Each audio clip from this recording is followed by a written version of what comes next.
Hello dear students. ये ना last year का सोशल साइंस का मिड टर्म का डीओ की तरफ से जो पेपर लिए गए थे ना, तो उसी को यहाँ पर मैं सोल्व करवा रहा हूँ। ठीक है, तो यहाँ पर मैं आपसे ब्रीफली सारे आंसर जो डिस्कस करूंगा। ठीक है, और हमारे पास ऑफिशियल आंसर की भी है, तो हम उसमें से भी सारे आंसर आपको मैं जो है समझा दूंगा। तो देखिए, यहाँ हिंदी मीडियम है, यहाँ पर इंग्लिश मीडियम में, दोनों बच्चे ध्यान से देखेंगे। तो पहला क्वेश्चन देखो, अब यहाँ पर क्या आया था कि निम्नलिखित में से कौन सी भाषा या भाषाएं भारतीय संविधान की 8वीं सूची में वर्णित नहीं है।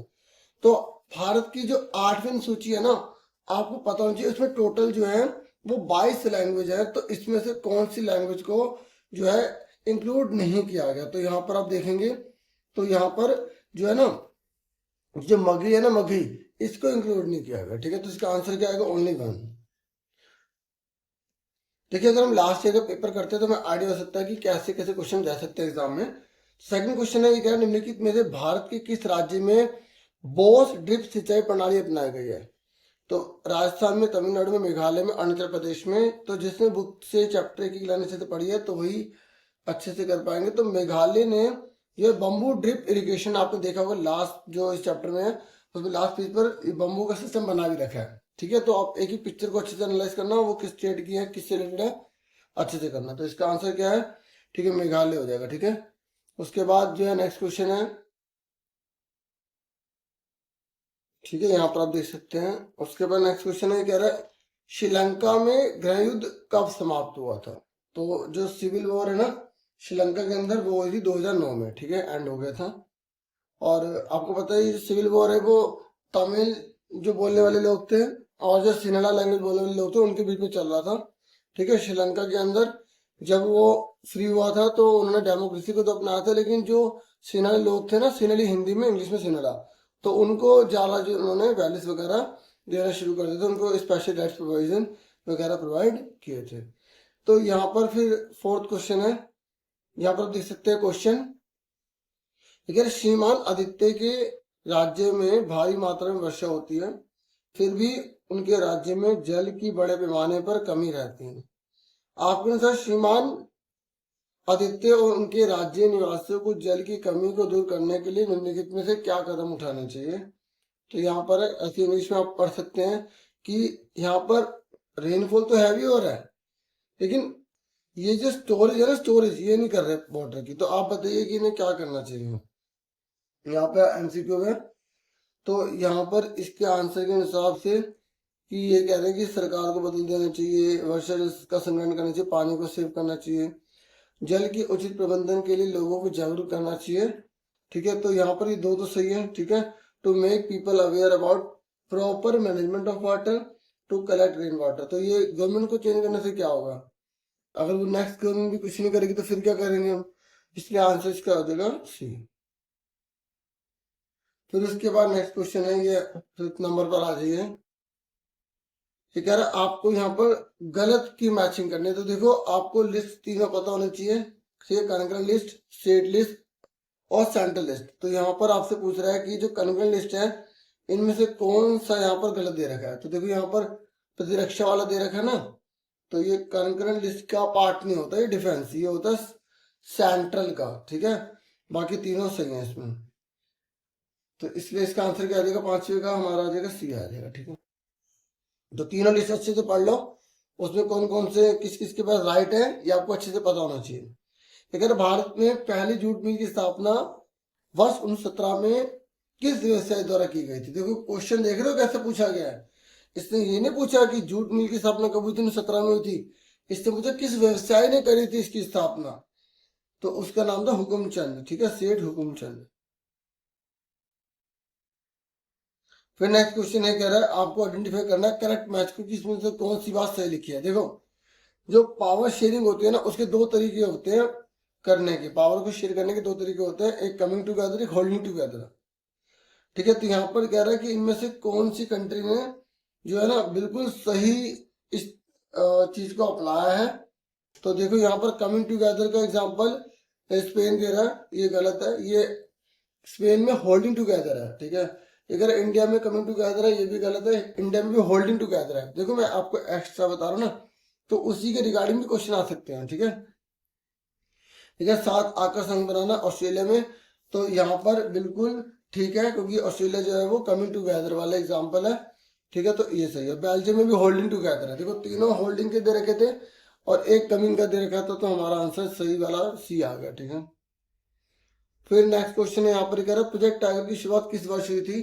तो देखो जो बॉक्सेस पे बने वो भी क्वेश्चन यहाँ दिया गया 1973 में, ठीक है। फिर कह रहा है which language is mainly spoken in Belgium, Belgium में कौन सी लैंग्वेज मेन बोली जाती है। तो आपको पता होना चाहिए कि 59% जो लोग हैं वो डच बोलते हैं, ठीक है, 40% के अराउंड जो फ्रेंच बोलते हैं और 1% के आसपास जो है वो जर्मन बोलते हैं, ठीक है। तो डच जो है सबसे ज्यादा यहाँ बोली जाती है, 59% लोग। 10th क्वेश्चन है यहाँ पर आपको अरेंज करना है हिस्टोरिकल इवेंट्स को क्रोनोलॉजिकल ऑर्डर में करना है, मतलब पहले कौन सी इवेंट हुई थी फिर कौन सी इवेंट हुई थी, ये आपको यहाँ पर करना है। तो पहले दे रखा है कि कुस्तुम दुनिया की संधि यहाँ पर लिखा हुआ है, तो आपको इन सबकी डेट पता होनी चाहिए। तो आपको डेट जितनी भी इवेंट्स है सबकी पता होनी चाहिए। क्या कह रहा है ट्रीटी ऑफ कॉन्स्टेंटिनोपल कह रहा है, तो ये आपको पता होना चाहिए कि 1832 के अराउंड हुई थी, ठीक है। और ये सिविल कोड जो नेपोलियन ने जो बनाए थे वो 1804 में बनाए थे। और फ्रेंच रिवॉल्यूशन हमें पता है कि 1789 में हुआ था।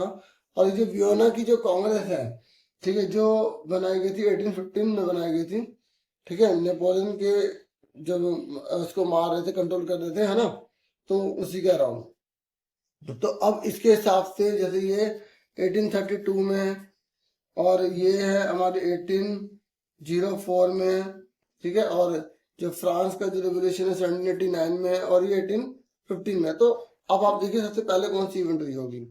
तो सबसे पहले यहाँ पर हम देखेंगे कि फ्रांस का रिवोल्यूशन हुआ है, ठीक है। उसके बाद जो है यहाँ पर नागरिक संहिता हुई है, उसके बाद जो है वियना की कांग्रेस है और फिर इसके बाद वन है। तो 3142, तो यहाँ पर आप देख लेते हैं किसमें ऑप्शन है,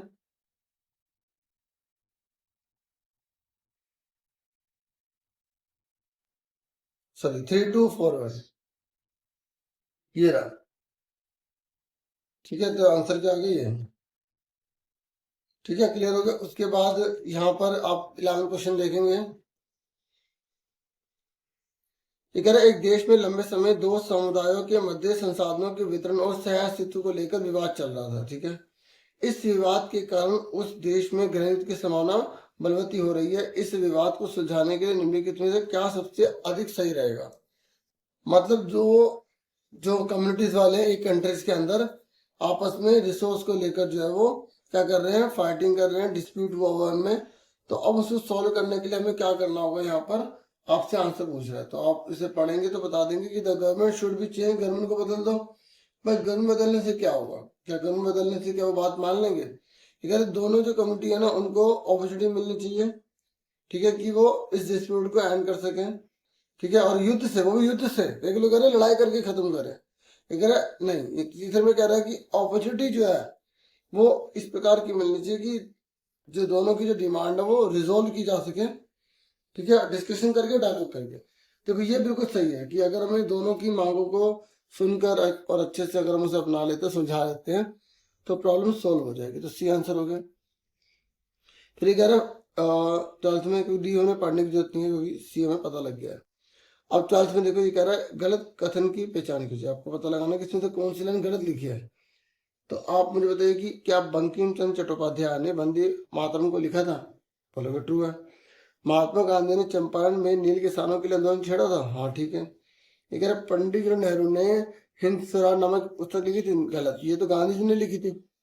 ये कह रहा है नटेशा शास्त्री ने the folk lores of southern India के नाम से तमिल लोक कथाओं का संग्रह प्रकाशित किया था। बिल्कुल ठीक है। तो इसका आंसर क्या आ जाएगा, हमारा सी आंसर आ जाएगा। ठीक है, क्लियर हो गई ये। यहाँ पर आपको इनकरेक्ट बताना था। ये कह रहा है वंदे मातरम बंकिम चंद्र चट्टोपाध्याय ने कंपोज किया है। ट्रू है।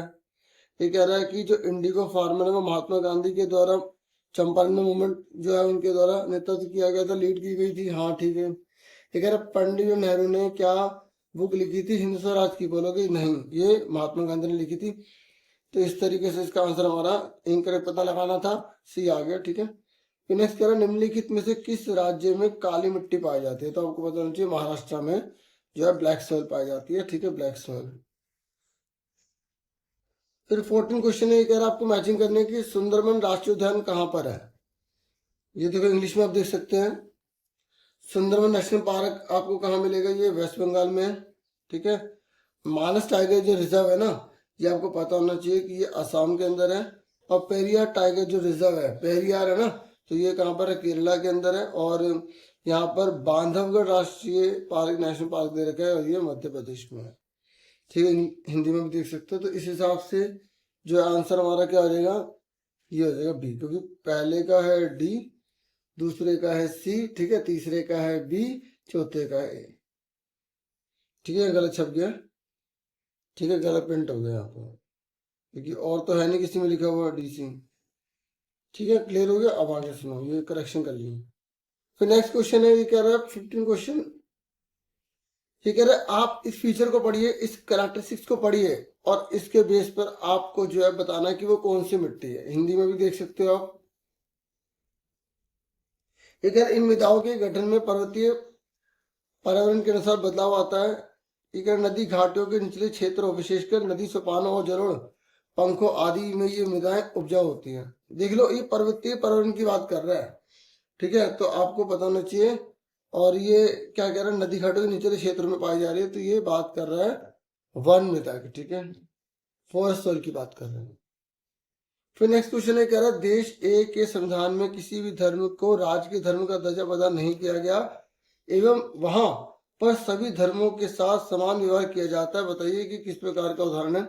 तो आपको पता है भारत में ऐसे ही होता है। तो ये कौन सा हुआ, धार्मिक समानता हुआ, क्योंकि सभी धर्मों को समान वैल्यू दी जा रही है। ठीक है, इंग्लिश में देखो, मैं पढ़ देता हूँ। In the constitution of country a no religion was given the status of state religion and all religions are treated equally. तो what kind of example is this. तो आप बताओगे कि रिलीजियस इक्वलिटी की बात कर रहे हैं, कि सबको बराबरी है, हर धर्म की पूरी हर धर्म को छूट है, तो अपने धर्म का पालन कर सकता है। 17 क्वेश्चन देखो, ये कह रहा है असर्शन रीजन वाले क्वेश्चन है। तो आपको सबसे पहले ऐसा कोई भी क्वेश्चन आना, सबसे पहले चेक किया करो कि दोनों ट्रू है फॉल्स है। तो आप देखोगे the wild life protection act came into force in India in 1975। ये कह रहा है कि जो वाइल्ड लाइफ प्रोटेक्शन एक्ट है ना, वो इंडिया में 1975 में। तो ये गलत इसमें बताया। आप कमेंट करके मुझे बताएंगे कि वाइल्ड लाइफ प्रोटेक्शन एक्ट जो है वो कब आया था इंडिया में। ठीक है, तो ये तो गलत लिखा है। ये कह रहा है conservation of wild life is the responsibility of every citizen. ये कह रहा है कि हमें जंगलों को या जीव जंतुओं को जो बचाना चाहिए वो हर व्यक्ति की जिम्मेवारी है। तो ये बिल्कुल ट्रू लिखा है, तो ये गलत है, ये ट्रू है। तो कौन सा आंसर आ जाएगा, डी आंसर आ जाएगा, क्योंकि जब असर्शन ए फॉल्स होता है और रीजन सही होता है तो हम डी पे आंसर ठीक कर देते हैं। ठीक है, उसके बाद 18 क्वेश्चन देखिए। यहाँ पर 18 क्वेश्चन क्या कह रहा है, ये कह रहा है दो स्टेटमेंट्स दे रखी है आपको, ए और आर दे रखा है। वही आपको असर्शन रीजन वाला क्वेश्चन है। सबसे पहले आपको चेक करना है। ये कह रहा है literacy rate measures the proportion of literate population in the 7 and average age group. ये कह रहा है कि जो लिटरेसी रेट है ना, वो मेजर करता है कि जो है ना, कितने लोग जो है वो 7 साल या उससे अधिक उम्र के पढ़े लिखे हैं। ठीक है, हिंदी में साक्षरता दर कहा जाता है। तो ये बिल्कुल ट्रू है। जब हम लिटरेसी रेट की बात करते हैं तो हमें उसमें 7 या उससे ज्यादा उम्र के बच्चे लेते हैं। 7 से कम उम्र के बच्चों को तो गिना नहीं जाता। ठीक है, 14 और 15 वर्ष की आयु के कुल स्कूल जाने वाले कुल बच्चों का उस आयु वर्ग के कुल बच्चों का प्रतिशत निवल उपस्थिति अनुपात कहलाता है। तो ये डेफिनेशन आपने याद भी की होगी कि नेट अटेंडेंस रेशियो किसे कहते हैं, कि 14 से 15 ईयर्स के कुल कितने बच्चे हैं और उनमें से कितने बच्चे स्कूल जा रहे हैं, उसी को हम निवल हाजिर अनुपात कहते हैं। तो दोनों बातें ठीक लिखी हैं, लेकिन इसका रीजन ये नहीं है। दोनों ट्रू है, पर क्या literacy rate total attendance ratio की वजह से बनेगा, नहीं ना। तो ये दोनों ट्रू है, लेकिन इसका रीजन नहीं है, तो आंसर क्या बोलेगा, डी। ठीक है, उसके बाद आगे आ जाइए नेक्स्ट क्वेश्चन पर। यह 19 क्वेश्चन है यहाँ पर। अब 19 क्वेश्चन देखिए, यहाँ पर बोला गया है कि इंग्लैंड में सबसे पहले 1730 के दशक में कारखाने खुले थे। तो ये बिल्कुल ठीक है, 1720 के 30 के अराउंड ही खुले थे। लेकिन कपास नए युग का पहला प्रतीक था, बिल्कुल ठीक है, दोनों बात ठीक है। लेकिन क्या खुलने का रीजन ये था क्या, नहीं ना। दोनों ट्रू है, लेकिन रीजन ये नहीं है। अब इंग्लिश में देख लो एक बार। ये कह रहा है the first factories open in the England in the 1730, बिल्कुल ठीक है। ये कह रहा है क्या रीजन ये है कि cotton was the first symbol of the new era. तो ये भी ठीक है, लेकिन इसका रीजन नहीं है, तो इसका आंसर क्या आ जाएगा, इसका बी आ जाएगा। ठीक है, क्या आ जाएगा, इसका आंसर बी आ जाएगा।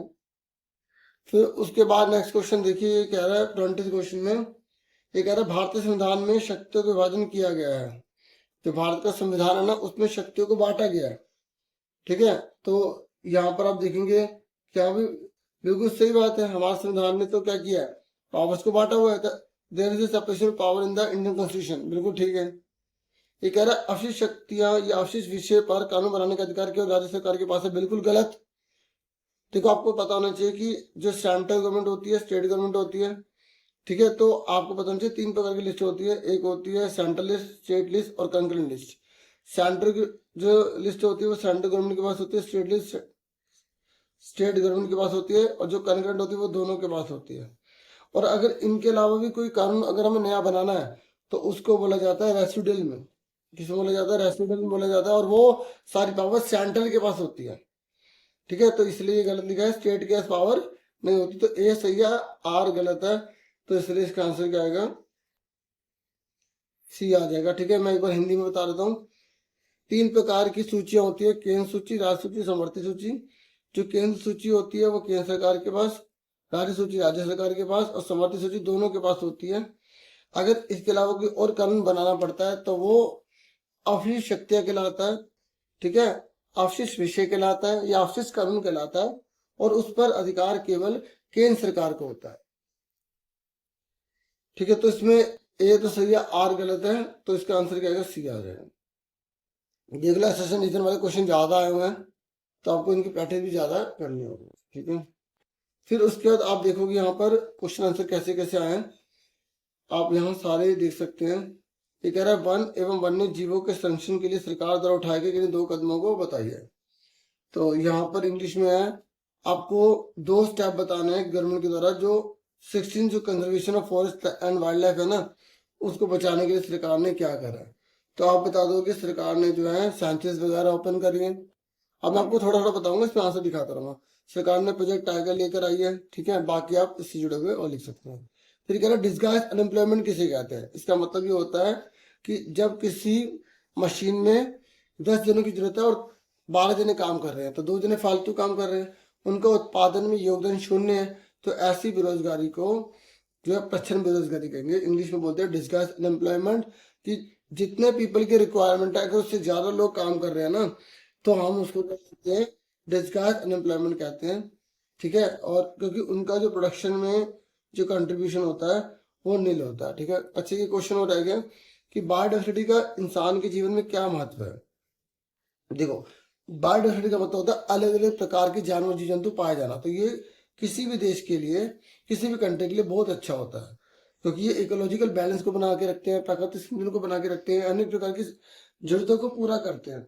बाकी आप यहाँ पढ़ सकते हैं। ठीक है, और ये मैंने आपको बता दिया कि भाई प्रच्छन्न बेरोजगारी किसे कहते हैं, जब किसी काम में आवश्यकता से अधिक लोग लगे होते हैं, ऐसी स्थिति क्या कहलाती है, प्रच्छन्न बेरोजगारी कहलाती है। क्योंकि उनको अगर हटा भी दिया जाए ना, तो भी वो उतना ही प्रोडक्शन होगा जितना उनको लगाने पर हो रहा है, यानी कि प्रोडक्शन में कंट्रीब्यूशन जीरो आता है। मैं बार बार बोल रहा हूँ प्रोडक्शन में कंट्रीब्यूशन जीरो आता है, तो ऐसे क्वेश्चन भी आया हुआ है कि प्रोडक्शन में कंट्रीब्यूशन किस एम्प्लॉयमेंट या अनएम्प्लॉयमेंट में जीरो माना जाता है, तो प्रच्छन्न बेरोजगारी में जीरो होता है। ठीक है, यानी कि छुपी हुई बेरोजगारी भी बोलते हैं इसको, डिस्गाइज एम्प्लॉयमेंट भी बोलते हैं इसको।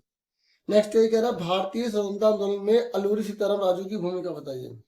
तो अलूरी सीताराम ने क्या करा था यहाँ पर, उसके रिगार्डिंग आपसे पूछा जा रहा है। तो आप यहाँ बताओगे अलूरी सीताराम के बारे में कि लोगों को खादी पहनने के लिए, मतलब इन्होंने कहा खादी जो क्लॉथ होते हैं ना, उसको उन्होंने प्रेफरेंस दी, शराब छोड़ने के लिए कहा। ठीक है, और इन्होंने बोला कि हमें स्वराज को रिसीव करना चाहिए, और गुरिल्ला जो युद्ध है ना, गुरिल्ला वॉर, इन्होंने उसको स्टार्ट किया। ठीक है, बाकी आप इससे जुड़े हुए और क्वेश्चन और पॉइंट्स इनके कर सकते हैं। फिर ये कह रहा है कि आपको 2 पॉसिबल गोल बताने कि डेवलपमेंट ऑफ रिच फार्मर। ठीक है, समृद्ध किसान के विकास के 2 संभावित लक्ष्य। देखो, हर किसी के जो लक्ष्य होते हैं ना वो अलग अलग होते हैं। ठीक है, एक गरीब किसान के अलग लक्ष्य होंगे, ठीक है, एक व्यापारी के अलग लक्ष्य होंगे, एक जो झुग्गी में रहने वाला व्यक्ति है उसके अलग लक्ष्य होंगे, हर किसी के अलग अलग लक्ष्य होते हैं। तो यहाँ पर आपसे एक अमीर किसान के रिगार्डिंग पूछा, तो वो ये चाहेगा कि उसकी जो क्रॉप है, ठीक है, वो बहुत अच्छी जो है ग्रो हो जाए और उसको अच्छे पैसे मिल जाए, ठीक है, और उसके बाद जो स्टोरेज क्षमता और बड़ी हो जाए और वो और ज़्यादा प्रॉफिट को गेन कर पाए, ठीक है, अच्छी किस्म उसकी उत्पादित हो, अच्छे पैसे वो कमा सके, ऐसे आपको जो भी भाव मन में आ रहे हैं लेकिन उससे जुड़े हुए आपको सही लिखने हैं, ठीक है। फिर नेक्स्ट सेक्शन सी है, यहाँ पर सेक्शन सी देख रहे हैं आप। ये कह रहा है पिछले वर्षों में जल की गुणवत्ता में बड़े पैमाने पर गिरावट देखी गई है, मतलब पानी की क्वालिटी कम क्यों हो रही है। तो आप बोल दोगे कि भाई फैक्ट्रियां बहुत ज़्यादा प्रदूषण फैला रही हैं, लोग कूड़े कचरे को जो है नदियों और तालाबों में बहुत बुरी तरह से फेंक रहे हैं, केमिकल्स वगैरह बहुत ज़्यादा जमीन के अंदर जा रहे हैं, तो इसलिए हर पानी जितना भी हमें मिल रहा है वो दूषित होता चला जा रहा है, ठीक है। तो ये समझ में आ गया, इंग्लिश में आप मैंने बता दिया, इसे ट्रांसलेट करके कर सकते हैं। फिर ये कह रहे हैं वाटर जो है वो रिन्यूएबल रिसोर्स होता है, लेकिन फिर भी इतना क्राइसिस क्यों है भाई, पानी इतना ज़्यादा होने के बावजूद भी पानी की इतनी ज़्यादा जरूरत क्यों पड़ रही है, क्योंकि पानी जो है ना पीने लायक बहुत कम है, ठीक है। आप बता के सकते हो अपने आप और बोलोगे खारा पानी तो बहुत अवेलेबल है, और जो बारिश वगैरह होती है उसकी स्टोरेज का सही से मेथड नहीं है, ठीक है, और कहीं पर बारिश होती है कहीं पर नहीं होती है, बाकी आप यहाँ पढ़ सकते हो। और जो वाटर के सोर्सेज है वो पॉल्यूट होते चले जा रहे हैं इस तरीके से।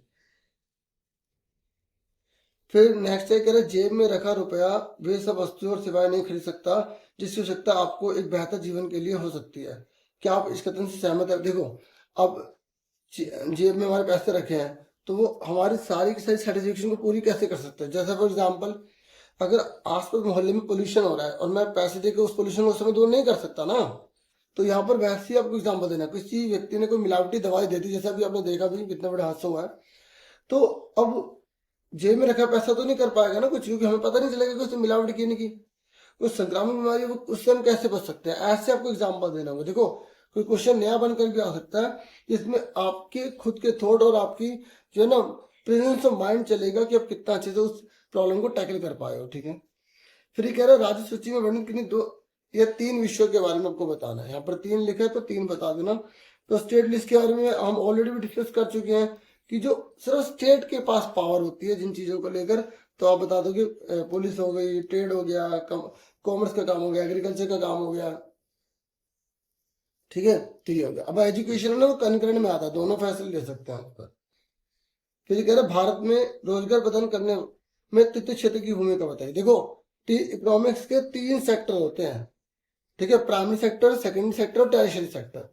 तो यहाँ पर टैरिशरी सेक्टर पूछा है तो आप बताओगे कि जो तृतीय क्षेत्र होता है वो बहुत महत्वपूर्ण है, क्योंकि वो प्राथमिक द्वितीयक को आगे ले जाने में, उसको डेवलप करने में, स्किल डेवलप करने में बहुत बड़ी भूमिका निभाता है। उनको टेक्नोलॉजी, उनको इंफॉर्मेशन नॉलेज वगैरह प्रोवाइड करता है। अस्पताल हो गए, प्राइवेट स्कूल हो गई, ठीक है, जितना भी शॉपिंग कॉम्प्लेक्स हो गए, जो टूरिज्म हो गया, ये सब तीसरे सेक्टर में आते हैं। बैंकिंग हो गया, इंश्योरेंस हो गया, ये सब के सब किस में आते हैं, थर्ड सेक्टर में आते हैं, ठीक है। अब यहाँ पर हो गया, आपको क्लियर हो गया। अब आगे सुनो। फिर नेक्स्ट है कह रहे हैं आपको यहाँ पे लिमिटेशन बताना है सिविल डिसोबीडियंस मूवमेंट की। ये कह रहे हैं जो सविनय अवज्ञा आंदोलन था उसकी कमियां क्या थी। देखो आपको पता होना चाहिए, जब आप चैप्टर पढ़ते हैं ना हिस्ट्री का, तो आपको पता होना चाहिए कि सविनय अवज्ञा आंदोलन, असहयोग आंदोलन, सिविल डिसोबीडियंस और नॉन कोऑपरेशन मूवमेंट, ये दोनों बहुत इंपॉर्टेंट है, आपको इसको अच्छे से करना है। तो यहाँ पर आपसे जो है ना पूछ रहा है क्वेश्चन सिविल डिसोबीडियंस के बारे में कि इसकी कमियां क्या थी। देखो इसकी कमी यहाँ पे लिखा है कि सभी सामाजिक समूह स्वराज की अमूर्त अवधारणा से प्रभावित नहीं थे। मतलब सभी को ना इस तरीके से एक तरह का बिलीव नहीं हो रहा था कि क्या हमें भी इक्वल अपॉर्चुनिटी मिलेगी, हम भी मतलब इस कंट्री के अंदर, मतलब भारत के अंदर जो गुलाम नहीं रहेंगे, ऐसा। और ये कह रहा है कि जो सिविल डिसोबीडियंस मूवमेंट था ना उसमें जो एससी थे ना उनकी जो भागीदारी थी वो बहुत कम थी, उनका कंट्रीब्यूशन कम था। और ये कह रहा है भारत में कुछ मुस्लिम राजनीतिक संगठनों ने भी सविनय अवज्ञा आंदोलन के प्रति खास उत्साह नहीं दिखाया, ठीक है। उन्होंने इतने ज़्यादा यहाँ पर उन्होंने दिखाया कि इंटरेस्ट की हमें इसमें पार्टिसिपेट करना चाहिए, देश की आज़ादी के लिए हमें भाग लेना चाहिए, इसलिए थोड़ा कमजोर रह गया। अब देखो बाकी के क्वेश्चन है, ठीक है, ये आपको मैं दिखा देता हूँ, यहाँ पे आप देख लो कैसे कैसे है और आंसर आपको दिखा देता हूँ, ठीक है। और ये आप देख लो, बाकी जो हो सकेगा पॉसिबल मैं आपको थोड़ी सी और वीडियोस प्रोवाइड कर दूंगा, ठीक है। तो ये पहले क्वेश्चन देख लो, फिर इसके आंसर आपको यहीं दिखा देता हूँ, ठीक है।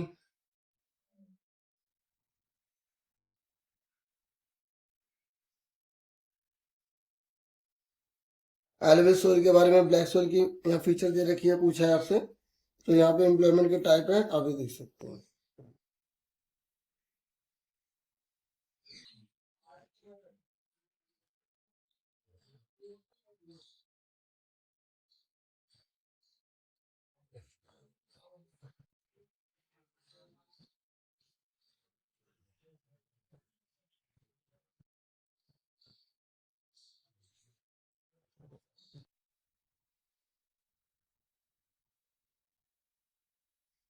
देखो जलोढ़ मिट्टी की विशेषता दे रखी है,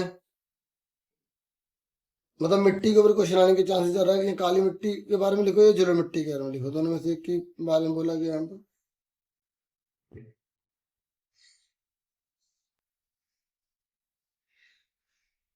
32 में जीडीपी के रिगार्डिंग बोला गया कि वो तीनों सेक्टर जो है क्या रोल प्ले करते हैं।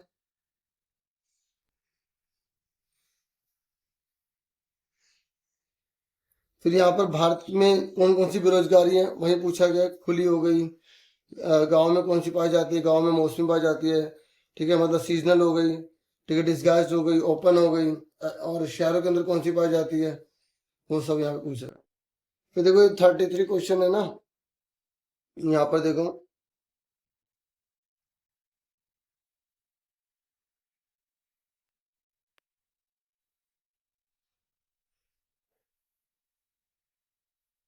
तो हिस्ट्री के रिगार्डिंग ये क्वेश्चन, कला संस्कृति क्या योगदान हमें प्रोवाइड करती है, उसका क्या योगदान होता है किसी भी देश के लिए। फिर नेपोलियन ने क्या क्या बदलाव करे उसके रिगार्डिंग है।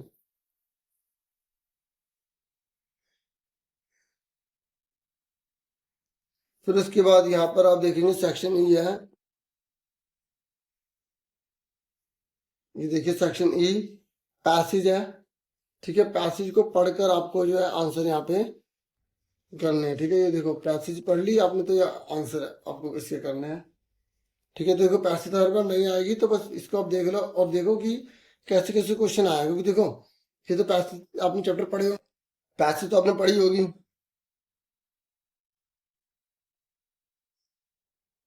अब आंसर देखो।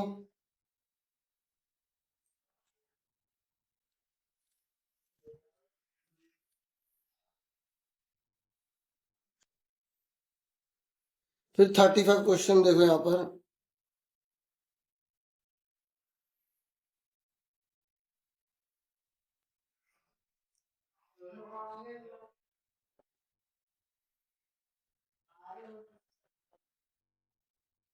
फिर उसके बाद ये क्वेश्चन है,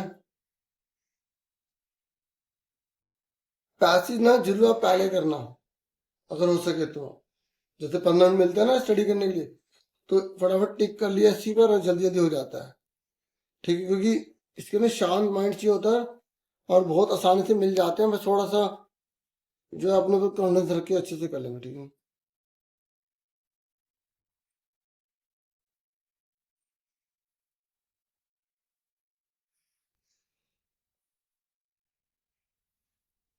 उसके बाद देखो ये 36 नंबर पर क्या है, यहाँ पर आपको कंपेयर करना है उसके रिगार्डिंग इकोनॉमिक्स में से, फिर आपको इसके आंसर यहाँ देने हैं, देखो ये देखो क्वेश्चन कैसे है,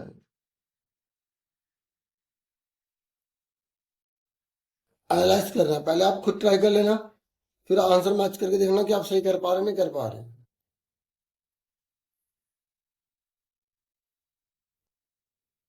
ये क्वेश्चन है,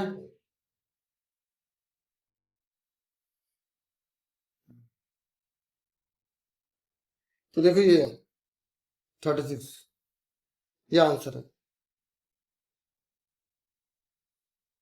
फिर मैप वर्क है, मैप देख लो कौन कौन सा है, पिछली बार मैप का पेज तो जो है वो स्कूल में सबमिट करवाना पड़ता है, तो यहाँ पर अवेलेबल नहीं होगा, बस क्वेश्चन देख लो आप, ठीक है, ये हिंदी में अवेलेबल होंगे क्योंकि वो पेज जो है स्कूल में रख लिया जाता है, देख लो कौन कौन से मैप किस किस के रिगार्डिंग आए हैं।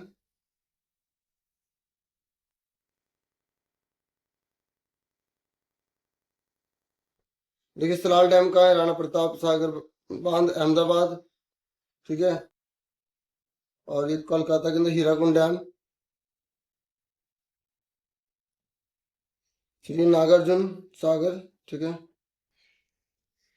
तो इतना ही था इस वीडियो में, Thank you for watching and listening carefully. Take care, dear students.